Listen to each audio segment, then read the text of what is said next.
do letters and numbers, and it's pretty easy. I know in my pattern I linked a tutorial that I truly did follow to do all the numbers and patterns that I've done. And all you need is to know how to use stitch fiddle, or how to just, this part is a little bit more intermediate when you do the names and numbers. The jersey itself is truly, this is a beginner friendly like shirt, jersey, whatever. And then the numbers and letters can be a little bit more advanced, intermediate level, but I think a beginner could do it because I did it. I'm using white. And this jersey I'm making for Simone Biles, which that's funny in itself, but it's an Owens jersey, and if she wants it, I would love to give it to her, because remember last fall I commented on a TikTok for getting ready for game day, and I'm like, let me make you a jersey. She's like, okay, and I'm like, don't play with me, because I will. But how you do the letters and numbers is how you fill out the chart in Stitch Fiddle. So basically you need to figure out the measurement of how long or how wide your letter or name is that you're doing. I think the safe bet would to use mine that I used, because I mean I did the whole name Shepherd really big. Also the jersey numbers are in that tutorial I link in my pattern that I can also show you how to do. I'm going to give them credit. I'll tag it below, but you can also do that in Stitch Fiddle as well.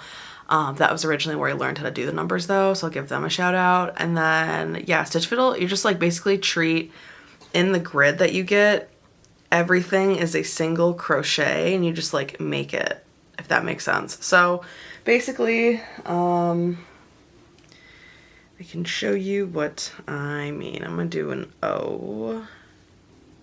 Okay, so when you go into Stitch Fiddle, you're gonna hit crochet, crochet color work, no preference on yarn, and then do empty from your own design. Your width and height I have I have mentioned in my, 14 stitches high by 7 wide. So we're going to do 7 wide. This chart pop up. You have your 7 by 14. I'm just going to choose a random color. And what you're going to do is then draw with the pixels the letter you want to do. So I'm doing this for an O. And then it's got to kind of look like a jersey. Oops. So I'm going to delete this.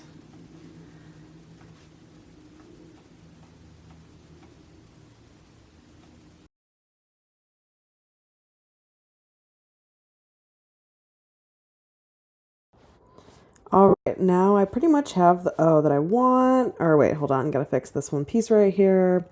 Just mark those off. Wait, okay, cool. So now I have the O that I'm gonna use for the Crochet Jersey, Owen's name. And let me just kind of break this down for you. To start this O, for example, just so you kind of understand Stitch Fiddle, each of these squares count as one single crochet. So that means your base is how many? 1, 2, 3, 4, 5. So to get 5 single crochets on your base, that means you need to chain 6 to start, because then you make 1 single crochet into each chain from there. And then when you go to that next row for row 2, for example, you're going to then do an increase on each side. So you would chain 1, increase, do 5 single crochets, and then increase again the last stitch, making it to 7.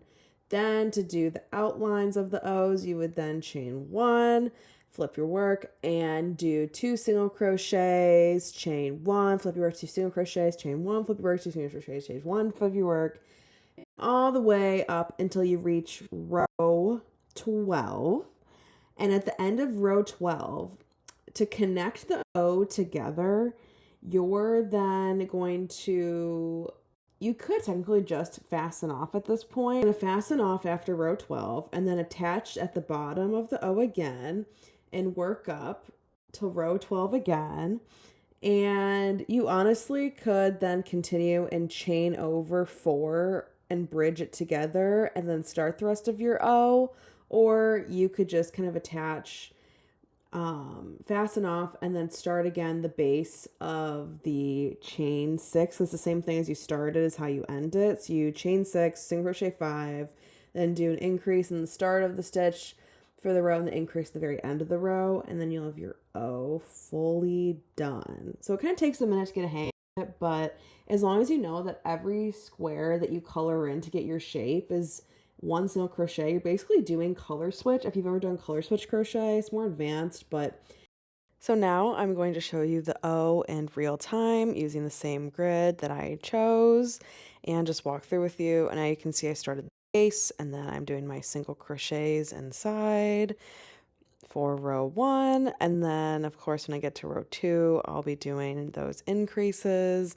and continuing. So I'm just going to let this play and kind of show you how I do it in real time so you can see. You can basically take Stitch Fiddle and use any kind of letters or numbers to any size or shape that you'd like and make it come to life just by using some fun, easy single crochet stitch work. So thank you so much for watching. I can't wait to see you in the next video where I do some more of these numbers and letters, and then I'll be showing you how to sew them on and finalizing your jersey.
Now the O is complete, and all you do is just weave in your loose ends. So thank you so much, and I'll see you in the next video.